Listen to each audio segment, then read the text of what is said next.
तो आज मैं एक्सप्लेन करने वाला हूँ हाल ही में नेटफ्लिक्स पे रिलीज हुई एक रोमांटिक थ्रिलर फिल्म। इस फिल्म का नाम है दो पत्ती और फिल्म के लीड रोल में है कृति सनन, सहीर शेख और काजोल। तो अगर आपको ये वीडियो पसंद आता है तो वीडियो को भी लाइक कर दे और चैनल को भी सब्सक्राइब कर दे। तो कहानी की शुरुआत में हम ध्रुव और सौम्या को देखते हैं जो कि पैराग्लाइडिंग के लिए गए हुए थे, लेकिन उनका पैराशूट में अचानक से प्रॉब्लम होने लगता है जिससे कि पुलिस उन्हें बचाने के लिए भागने लगते हैं। उनका पैराशूट एक ब्रिज से अटक जाता है और आखिर में उन्हें रेस्क्यू कर लिया गया था। फिर वहाँ पर इंस्पेक्टर विद्या आती है और वो डरी सहमी सौम्या को देखने लगती है और पुलिस की गाड़ी में ध्रुव को बंद कर दिया जाता है। विद्या उस घबराई हुई लड़की सौम्या को पुलिस स्टेशन लेकर आती है, उसे पानी पिलाती है और सौम्या से पूछती है कि आखिर हुआ क्या था। सौम्या बताती है, ध्रुव ने मुझे मारने की कोशिश की। अब कहानी जाती है 3 महीने पहले। पुलिस स्टेशन में हम विद्या को देखते हैं जो कि खरगोश को खाना खिला रही थी। तभी पुलिस स्टेशन का फ्यूज उड़ जाता है। वो बाहर जाती है ठंड में हवलदार कटोच के साथ फ्यूज ठीक करने के लिए और उनके बातों से पता चलता है कि विद्या अपने भाई को ही जेल में डाल दी थी ताकि उसका भाई सुधर जाए। कटोच पूछता है, अपने परिवार के साथ ऐसा कौन करता है? Family is family. मगर विद्या कहती है, लॉ इज लॉ और तू फैमिली फिल्म देखना बंद कर, हॉरर फिल्म देख। फिर विद्या को ललित सर का बुलावा आता है और वो विद्या को समझाने लगते हैं कि तुम्हें प्रमोशन में नहीं दे सकता क्योंकि तुम हमेशा कानून के हिसाब से काम करती हो। तुम्हें तो लोगों को भी समझना चाहिए क्योंकि पता है ना कि जो पेड़ सीधे खड़े रहते हैं वो हवा के झोंकों से गिर जाते हैं क्योंकि उन्हें झुकना नहीं पसंद। विद्या कहती है, जो पेड़ हवा के झोंकों के साथ झुक जाए वो कभी तन के खड़ा हो ही नहीं सकते। खैर, ललित सर उसे पेट्रोलिंग की ड्यूटी देते हैं जिससे कि वो अब थक चुकी थी और कहती है, मुझे कोई केस मिलता सॉल्व करने के लिए तो अच्छा होता। मगर ललित उसे जाने को बोलते हैं। तभी पुलिस स्टेशन में डोमेस्टिक वायलेंस कंप्लेंट को लेकर फोन आता है, इसलिए तुरंत विद्या बताए हुए एड्रेस पर पहुंचती है और कहती है कि वो खुद ऐसे सिचुएशन में जाने के लिए खुद को रोक नहीं पाती क्योंकि उसके पिता एक जज हुआ करते थे और उसके अंदर भी रूल्स को फॉलो करने की आदत है। अब वो घर के दरवाजे को खटखटाती है और उस घर में सौम्या और उसकी माँ जी रहती है। विद्या पूछती है, घर पर सब कुछ ठीक है? क्योंकि पड़ोस वाले कंप्लेंट कर रहे थे घर पे मारपीट हो रही है। सौम्या के सिर पे चोट लगी थी लेकिन फिर भी वो कहती है सब कुछ ठीक है और अपना चोट ढक लेती है। विद्या उसे पूछती है, ये चोट कैसे लगी? तो वो कहती है, किचन में अलमारी खोलते वक्त लग गई थी। फिर वो दरवाजा बंद कर देती है। अगले दिन का टोच विद्या से कह रहा होता है, मुझे तो पहले से ही पता था पत्नी कोई कंप्लेन नहीं करेगी। और वहाँ पर वो सर्टिफिकेट देखता है जिसे पता चलता है विद्या वकील भी है। इसके बाद उन्हें कॉल आता है, वैली व्यू पॉइंट पर झगड़ा हो गया है। देखते हैं कि वो एक टूरिस्ट स्पॉट है और वहाँ पर 2 लोगों के बीच झगड़ा हो गया था। तभी वहाँ पर वैली व्यू पॉइंट का मालिक ध्रुव आता है जिसका एडवेंचर स्पोर्ट्स का बिजनेस है और वो उन दोनों का झगड़ा सुलझाता है और ये सब कुछ दूर से खड़ी होकर विद्या देख रही थी। कटोच बताता है कि ये हरियाणा से है लेकिन अब वो इस शहर में धीरे धीरे कब्जा कर रहा है, अमीर बाप का औलाद है। कटोच ये भी बताता है कि कल जो घर से फोन आया था वो ध्रुव के घर से ही आया था। इसकी पत्नी सौम्या सामने के डांस स्कूल में डांस सिखाती है। अब वो सौम्या को फॉलो करने लगती है और वो उसे दुकान में जाते हुए देखती है और उस दुकान को चलाते थे सौम्या के चाचा। विद्या उस दुकान में जाती है और वहाँ पर उसे सौम्या की जुड़वा बहन शैली भी मिलती है और दोनों जुड़वा बहन को देखकर विद्या कंफ्यूज हो गई थी और कटोच को फोन करके कहती है कि वो कहाँ सीता और गीता के चक्कर में फंस गई। तभी पीछे से सौम्या की माँ आ जाती है और उसका खरगोश लेकर उसे कहती है, थाने में कॉल मैंने किया था। दोनों रेस्टोरेंट में जाते हैं और माँ जी बताती है, सौम्या को आपकी जरूरत है, वो कभी भी कुछ अपने पति के खिलाफ नहीं कहेगी। विद्या पूछती है, क्यों? माँ जी बताती है, क्योंकि वो अपनी बहन से हार नहीं सकती। वो बताने लगती है कि सौम्या और शैली 8 साल की थी जब उनकी माँ इस दुनिया को छोड़कर चली गई। ये सबसे दोनों बहनें काफी दुखी थी और एक रात दोनों बहनें अपनी माँ की घड़ी रखने के लिए एक दूसरे से झगड़ने लगती हैं। माँ जी शैली से कहती है, तू घड़ी छोड़ दे, कुछ और रख ले। इसके बाद दोनों बहनों में जैसे युद्ध शुरू हो जाता है। माँ जी शैली को समझाने की कोशिश करती है कि तुम स्ट्रांग हो, तुम्हारी बहन तुम्हारी तरह स्ट्रांग नहीं है, लेकिन शैली इस बात को नहीं समझती और गुस्से में वो अपनी बहन सौम्या के बाल को काट देती है और वो चिल्लाने लगती है कि कोई भी उसे घर पे प्यार नहीं करता। उसके पापा शैली को आकर समझाते हैं, संभालते हैं, मगर शैली अब हाथ से बाहर जा रही थी। इसीलिए पेरेंट्स डिसाइड करते हैं कि वो लोग शैली को हॉस्टल भेज देंगे। जाने से पहले वो गुस्से में अपनी बहन से कहती है कि ये आखिरी बार है जब मैं तेरे से हार रही हूँ। कुछ दिन के बाद सौम्या के पापा भी दुनिया को छोड़कर चले जाते हैं क्योंकि उन्हें पीने की बहुत बड़ी बीमारी थी। इसके बाद सौम्या की हालत और भी ज्यादा खराब होने लगी। उसे सांस की प्रॉब्लम होती थी, उसे ऊंचाई से डर लगती थी। शैली छुट्टियों में भी घर आना बंद कर दी, सिर्फ उसकी ट्रॉफीज आती थी। दोनों बहनों के बीच में फासला बढ़ता गया और शैली के दिल में नफरत भी। करीब 1 साल पहले शैली के वापस आने का वक्त आया था लेकिन उसके पहले एक तूफान आ गया। और वो तूफान कोई और नहीं बल्कि ध्रुव था। ध्रुव और सौम्या की मुलाकात होती है और वो उसकी तस्वीरें खींचने लगता है और वो सौम्या को पैराग्लाइडिंग ले जाना चाहता था क्योंकि उसे सौम्या पसंद आने लगी थी। सौम्या को ऊंचाइयों से डर लगता था, लेकिन पैराग्लाइडिंग के वक्त ध्रुव उसे संभालता है और उसे सामने देखने को बोलता है तो उसे अपनी माँ याद आने लगती है। आखिर में वो लोग लैंड करते हैं और सौम्या को काफी अच्छा लगा और वो गले लगाकर उसे थैंक यू कहती है और वहाँ से चली जाती है। इसके बाद से दोनों की लव स्टोरी शुरू होती है। दोनों एक दूसरे के प्यार में गिरने लगते हैं। एक दिन ध्रुव को वो अपने चाचू के दुकान पे लाती है और उनसे मिलाती है। माँ जी भी काफी खुश थी, लेकिन तभी वहाँ पर अचानक सालों के बाद जुड़वा बहन शेली पहुँच जाती है, जिसे देखकर सभी लोग शॉक हो गए थे। सभी परिवार वालों से वो मिलती है और फिर उसकी नजर ध्रुव पर जाती है और दोनों की बातें शुरू हो जाती है और ऐसा लग रहा था जैसे दोनों एक दूसरे से फ्लर्ट कर रहे हों, जिससे कि चाचू भी हैरान थे। लेकिन ये तो बस शुरुआत था। एक दिन वो सौम्या से बात करते हुए कहने लगती है कि ध्रुव और तुम्हारा कुछ चल तो नहीं रहा, वैसे भी वो तुम्हारे औकात से बाहर है और मुझे उड़ना बहुत पसंद है। सौम्या के मन में डर घुस जाता है और ये डर सही बैठता है क्योंकि अब शेली ध्रुव के साथ कुछ ज्यादा ही वक्त बिताने लगी थी। यहाँ तक कि जब दोनों जुड़वा बहनें और ध्रुव रेस्टोरेंट गए हुए थे, शेली एक मौका नहीं छोड़ती उसको रिझाने का और ध्रुव भी उसके जाल में फंसते जा रहा था। और ये सब कुछ होता हुआ सौम्या देख रही थी, लेकिन वो कुछ बोल नहीं पाती। ध्रुव उसे आकर कह देता है कि वो शेली से खुद को कनेक्ट कर पा रहा है, जैसे कि शेली उसके टाइप की है। धीरे धीरे सौम्या के जगह पर शेली अपनी जगह बनाने लगती है और सौम्या अपनी ही लव स्टोरी से आउट हो गई थी। एक रात ध्रुव के घर पे पार्टी हो रही थी और वहाँ पे टूरिस्ट मिनिस्टर त्यागी जी भी आए हुए थे और वो ध्रुव के साथ मीटिंग कर रहे थे और वो अपने बिजनेस बढ़ाने की बात कर रहा था। लेकिन शेली बार बार उसे परेशान किए जा रही थी क्योंकि वो बहुत ड्रंक थी, जिससे कि ध्रुव भी थोड़ा नाराज हो जाता है क्योंकि वो मीटिंग में था। वो शेली पर काफी गुस्सा था, मगर शेली इतनी ज्यादा पी हुई थी कि वो वहीं पर सो जाती है। माँ जी ड्रिंक लेकर आती है ध्रुव के लिए और उसे पूछती है तुम चुनने में गलती तो नहीं कर रहे हो। वो शेली की तरफ देखने लगता है, मगर माँ जी कहती है मैं तो ड्रिंक के बारे में बोल रही थी, तुम किस बारे में सोच रहे हो। घर पर ध्रुव को उसके डैड का कॉल आता है जो भी काफी पावरफुल इंसान है और वो अपने बेटे पर चिल्ला कर कह रहे होते हैं कि 500 करोड़ की डील की तूने बैंड बजा के रख दी। तूने मिनिस्टर को उस समय क्यों बुलाया जब तू घर में लड़कियों के साथ पार्टी कर रहा था। तेरी माँ ठीक कहती थी, शादी करके तुझे सेटल कर देना चाहिए था। तू एक बात बता, तुझे बिजनेस करना है या नहीं। अगर करना है तो ये नाच गाना लड़की पटाना बंद कर। अब ध्रुव को काफी गुस्सा आ रहा था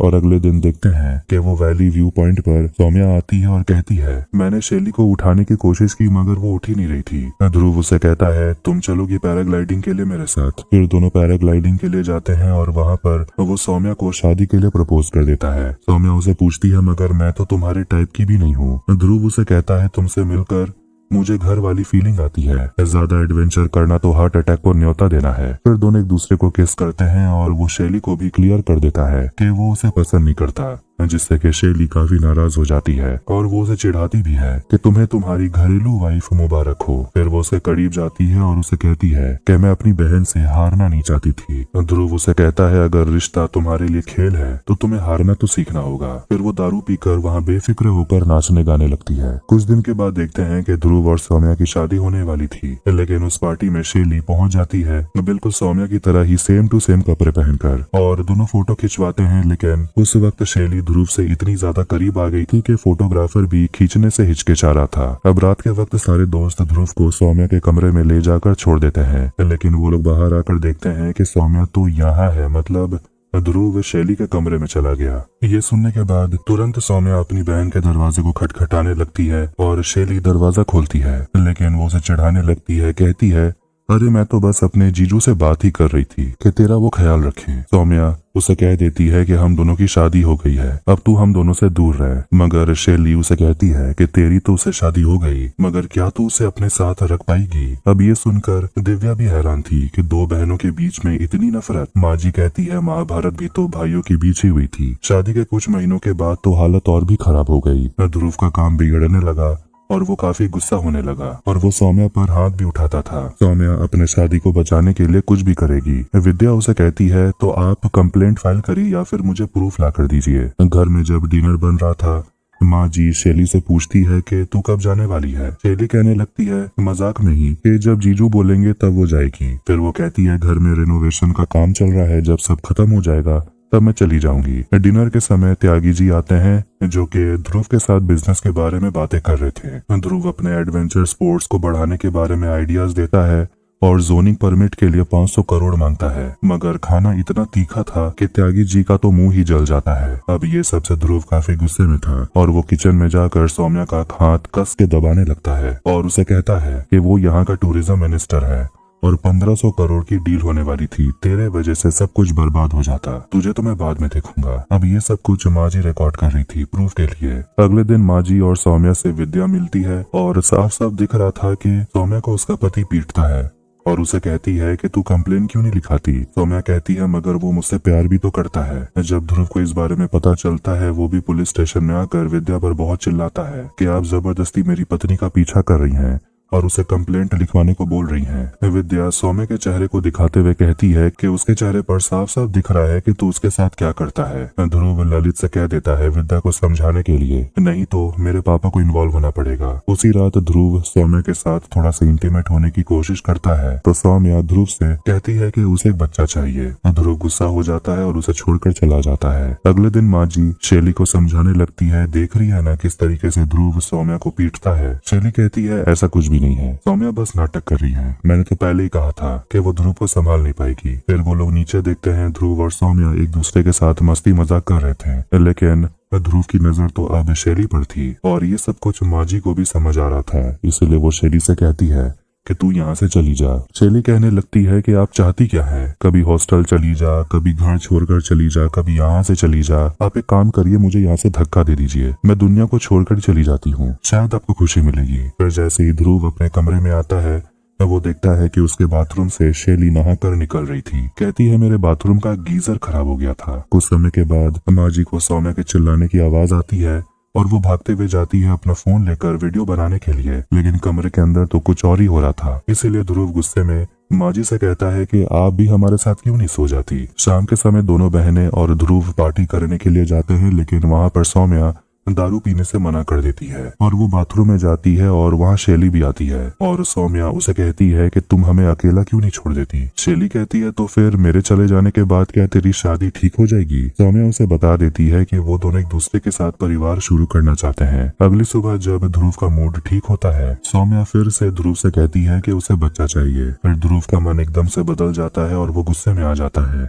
उन दोनों का झगड़ा होने लगता है और सौम्या रोने लगती है। ये देखकर ध्रुव कहता है कि गलत बहन से शादी कर ली। सौम्या उसे कहती है तो फिर जाकर उसी से क्यों नहीं कर लेते, पर तुम्ही ने तो कहा था कि तुम्हें होमली वाइफ चाहिए जो घर संभाले, जो खाना बनाए, शराब ना पिए, और वही चीज अब तुम्हें घुटन लगने लगी है। और तुम गुस्सा किस लिए दिखा रहे हो, तुम्हें तो सब कुछ बैठे बैठा ही मिल गया और अब तुमसे तुम्हारे पापा का बिजनेस संभाला नहीं जा रहा। ध्रुव गुस्सा हो जाता है और वो सौम्या के ऊपर हाथ उठाने लगता है और वो सौम्या को इधर उधर पटकने लगता है जिससे कि सौम्या के फिर से खून निकलने लगता है। फिर वो उसका गला दबाने लगता है लेकिन वो उसे छोड़ देता है और सौम्या से कहता है कि तुम्हें पता है ना कि मेरा गुस्सा कितना बुरा है, तुम ऐसा करती क्यों हो। अब बाहर जाने के लिए सौम्या अपने चेहरे पर मेकअप लगाती है, लेकिन एक दिन दिव्या सौम्या को देख लेती है जो कि ठीक से चल भी नहीं पा रही थी। विद्या को काफी बुरा लगता है, कहती है कि ये ज्यादा दिन तक बच नहीं पाएगी, कुछ तो करना पड़ेगा। कटोज बताता है ध्रुव के बारे में काफी कुछ बुरा सुनने को मिला है, वो भी हरियाणा से। उस पर कई सारे केसेस चल रहे हैं, एक तो शायद अटेम्प्ट टू मर्डर का भी है। इसके बाद दोनों पहुंचते हैं सोनीपत हरियाणा और वहाँ वो लोग एक बार में पहुंचते हैं, लेकिन इससे पहले वो लोग मैनेजर से बात कर पाते हैं। उन्हें ध्रुव के दोस्त मिल जाते हैं जो विद्या को सावधान कर देते हैं कि ध्रुव के पापा काफी पहुंचे हुए आदमी है और यही वो बार है जहां ध्रुव ने गोली चलाई थी और उसके खिलाफ केस भी हुआ था, इसलिए जो करना है सोच समझ के करिएगा। माँ जी ध्रुव से कह देती है सौम्या पर हाथ मत उठाना वरना वो पुलिस में रिपोर्ट करवा देगी, क्योंकि विद्या ऐसे भी आगे पीछे घूमते रहती है रिपोर्ट लिखवाने के लिए। लेकिन ध्रुव कहता है मैं भी पुलिस को बता दूंगा कि कैसे आपकी बेटी पागल हो गई है और पुलिस को प्रिस्क्रिप्शन भी दिखाऊंगा, तब तो उन्हें विश्वास हो जाएगा। और ये सोचिए कि कहीं इन सब स्ट्रेस के वजह से आपकी बेटी कुछ गलत तो ना कर ले। सौम्या सच में पूरी तरह पागल होते जा रही थी और वो अपने दुकान में पागलों की तरह अपने माँ के फोटो को पोंछ रही थी। शैली वहाँ पर आती है और उसकी हालत देखकर उसे काफी बुरा भी लगता है, क्योंकि वो है तो उसकी बहन ही। कहती है ध्रुव को तुम छोड़ क्यों नहीं देती।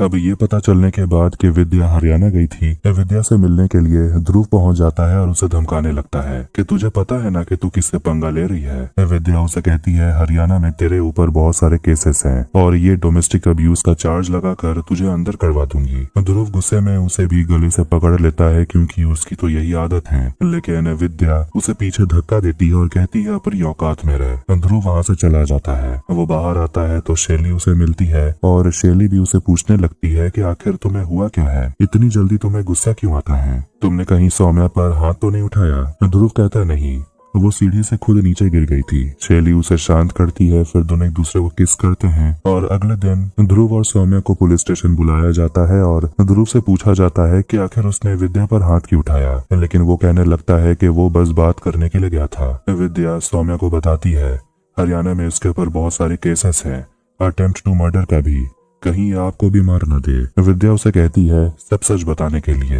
लेकिन फिर भी सौम्या यही कहती है दोनों के बीच सब कुछ ठीक है। फिर वो ये बताती है कि हम दोनों बच्चा करने वाले हैं और वो अपने पति से पूछती है ऐसा ही है ना, और अब वो अपने पत्नी पर हाथ कैसे उठाता, तो वो भी कह देता है हाँ ऐसा ही होने वाला है। रात के समय ध्रुव अपनी पत्नी से बात करने के लिए आता है तो उसे शैली का कॉल आ रहा था और सौम्या फोन कट करके ध्रुव से कहती है कि हमें अपनी लव स्टोरी फिर से शुरू करनी होगी और वैसे ही मुझे प्रपोज करो बादलों के बीच में ले जाकर। अगले दिन होली पार्टी हो रही थी और उस पार्टी में माँ जी दिव्या को सारे फोटोज और प्रूफ्स दिखाती है, लेकिन वो फोटो बहुत ही बेकार खींचे हुए थे जिसमें किसी का भी चेहरा नजर ही नहीं आ रहा था। इससे के विद्या काफी गुस्सा हो जाती है और तभी माँ जी को सौम्या का कॉल आता है, लेकिन आवाज ठीक से आ नहीं रहा था। अब घबराते हुए माँ जी बताती है सौम्या ध्रुव के साथ वैली व्यू पॉइंट गई हुई है। सभी लोग तुरंत वैली व्यू पॉइंट पहुँचते हैं और वहाँ पर वो लोग सौम्या के चिल्लाने की आवाज को सुन रहे थे कि ध्रुव उसे धक्का देने की कोशिश कर रहा है। आखिर में उनका पैराशूट ब्रिज में फंस जाता है और उन्हें रेस्क्यू कर लिया जाता है। सौम्या की ऐसी हालत देखकर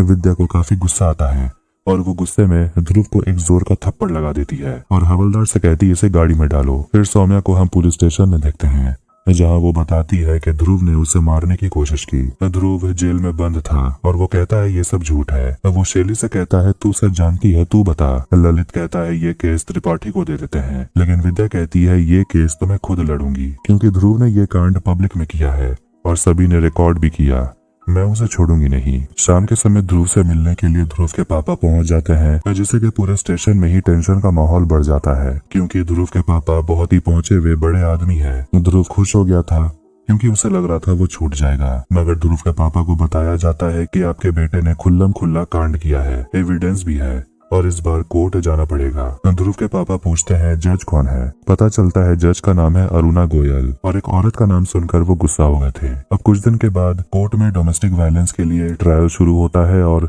सौम्या की तरफ से विद्या इस केस को लड़ रही थी क्योंकि वो एक वकील भी है। विद्या बताती है सौम्या जिंदा बच गई, यही बहुत बड़ी बात है और उसका पति काफी पावरफुल इंसान है। वो जज को ये भी बोलती है कि ध्रुव ने सौम्या को सीढ़ी से नीचे गिरा दिया था। जब ध्रुव का लॉयर कुमार कुछ कहने की कोशिश करता है तो जज उसे बैठने को बोलती है। जब विद्या ध्रुव से पूछताछ करती है तो ध्रुव बताने लगता है कि किचन में कभी सौम्या अपने ऊपर गर्म तेल गिरा लेती है, कभी कैबिनेट से टकरा जाती है, तो वो अपनी पत्नी पर हाथ नहीं उठाता। फिर वो सौम्या से पूछती है होली पार्टी के बाद क्या हुआ था, तो वो बताने लगती है कि ध्रुव उसे पैराग्लाइडिंग के लिए ले गया था। वो दोनों बहुत खुश थे क्योंकि वो लोग नई शुरुआत करने वाले थे, लेकिन तभी उड़ान के बीच में ही ध्रुव सौम्या के हार्नेस को खोल लेता है और उसे धक्का देने की कोशिश करता है और बच्चा करने को लेकर हमेशा दोनों में झगड़ा होते ही रहता था। तभी परिवार वाले ध्रुव पर ही उंगली उठाते हैं कि वो हमेशा गुस्सा करता है। ध्रुव अपने आप को सही ठहराने की कोशिश करता है तो विद्या उसे कहने लगती है कि ऐसा तो कोई कानून है नहीं कि आप गुस्से में आकर किसी पर भी हाथ उठा देंगे।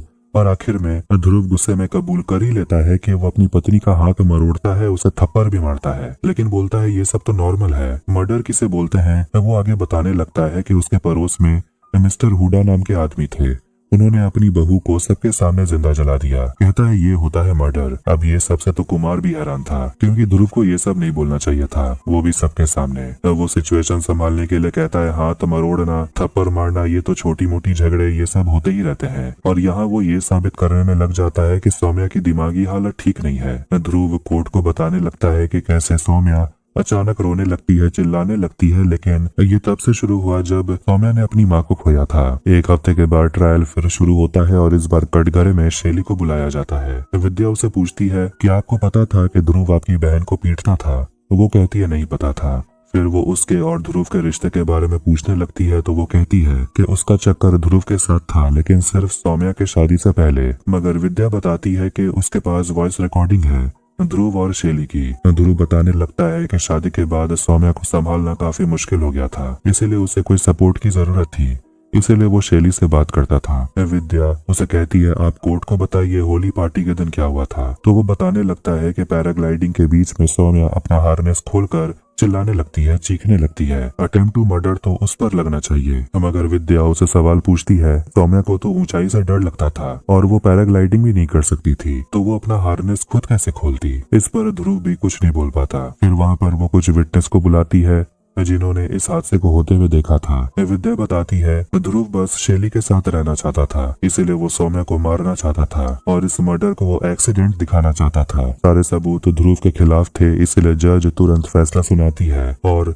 डोमेस्टिक अब्यूज और अटेम्प्ट टू मर्डर के चार्जेस पर ध्रुव को 13 साल की सजा सुनाई जाती है। अब ये सब सुनकर सौम्या बहुत ज्यादा खुश थी, पूरा परिवार खुश था। मगर शैली के हाव भाव को देखकर विद्या थोड़ी हैरान लग रही थी।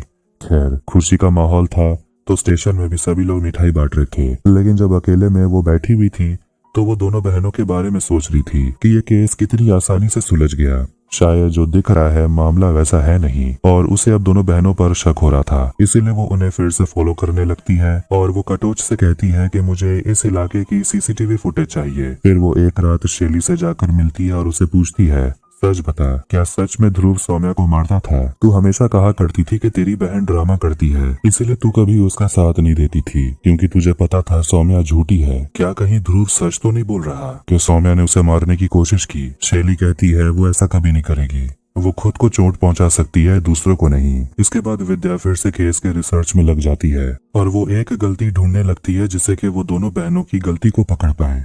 सुबह के समय शैली माँ जी से पूछती है क्या हम दोनों ने सही किया। माँ जी कहती है तुझे क्या लगता है। इसके बाद हम उस दिन को देखते हैं जब शैली अपनी बहन को देखती है जो पागलों की तरह अपने माँ के फोटो को पोंछ रही थी। शैली वहाँ से जाने लगती है मगर वो लौटती है और देखती है कि उसकी बहन दिन पर दिन अपने दिमाग को खोते जा रही थी और वो एक पत्थर को अपने अंगूठे पर पटक रही थी। फिर वो कहने लगती है सब मेरी गलती है, मैं अपनी माँ को बचा नहीं पाई, पापा को सजा मिलनी चाहिए थी, ध्रुव को भी सजा नहीं मिलेगी, फिर वो मुझे भी मार डालेगा। फिर वो शैली से कहने लगती है मेरी 2 बेटियां हैं, सौम्या और शैली। ये सब कुछ सुनकर शैली काफी ज्यादा घबराने लगती है और उसे अपनी बहन की फिक्र होने लगती है और वो उसे कहती है तुझे कुछ भी नहीं होगा, मैं हूँ तेरे साथ। विद्या सीसीटीवी कैमरा में एक गाड़ी को देखती है और वो जाती है ध्रुव से मिलने के लिए। विद्या उसे पूछती है कि होली वाली पार्टी के दिन क्या हुआ था, मुझे सच सच बताओ, तुम लोग वैली व्यू पॉइंट के बजाय कहीं और तो नहीं गए थे? तेरी गाड़ी मार्केट में क्यों दिखने को मिली थी, कहाँ गए थे तुम लोग? तो वो बताता है कि वो सौम्या के दुकान पर गए थे, सौम्या अपना इनहेलर लेने के लिए गई थी। फिर हम देखते हैं कि जब वो अपने दुकान में गई थी इनहेलर लेने के बहाने, सौम्या वहाँ अपनी बहन शैली को देखती है जो बिल्कुल हूबहू उसी की तरह तैयार हो गई थी और शैली ध्रुव के साथ पैराग्लाइडिंग के लिए चली जाती है और सौम्या दूसरी तरफ शैली की तरह तैयार होने लगती है। और ये सब कुछ विद्या समझ गई थी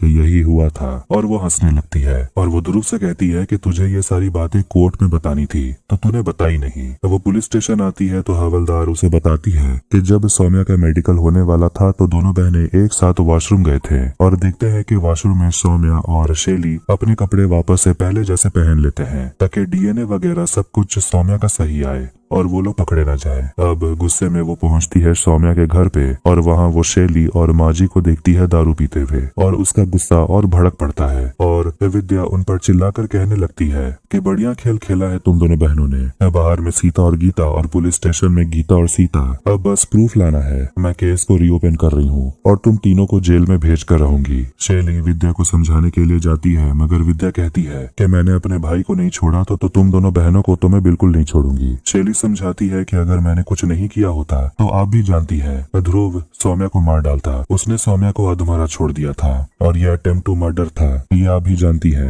और ध्रुव 13 साल की सजा डिजर्व करता था। और आपके हिसाब से जस्टिस क्या होता है? सिर्फ सारे नियम को फॉलो करना ताकि असली कातिल भी हाथ से निकल जाए। ध्रुव ने माजी को भी बताया था कि वो कोर्ट में प्रूफ कर देगा कि सौम्या पागल है और वो लगभग कोर्ट में ये प्रूफ कर भी दिया था। सौम्या के साथ जो भी हुआ वो 4 दीवारी के अंदर हुआ था उसका कोई प्रूफ नहीं है, इसीलिए हमने ये सब कुछ खुले में किया, सबके सामने हमें ये करना पड़ा और उसने मेरी बहन के साथ जो भी किया है उसकी सजा उसे मिलनी चाहिए थी। अब ये सब जानने के बाद भी विद्या कोर्ट में केस को रीओपन करवाती है क्योंकि उसे एक नया एविडेंस पेश करना था। लेकिन जैसे ही ट्रायल शुरू होता है शेली कहती है कि वो गिल्टी है, तो वो कटघरे में आकर कहती है कि वो खुद को दोषी मानती है कि वो अपनी माँ को बचा नहीं पाई। अब वो बताने लगती है कि कैसे उसके पापा उसकी मॉम को बहुत ज्यादा मारा पीटा करते थे, लेकिन ये सब देखकर भी किसी के मुंह से कुछ भी नहीं निकलता था और यही सब के चलते एक दिन उनकी माँ उन सभी को छोड़कर चली गई।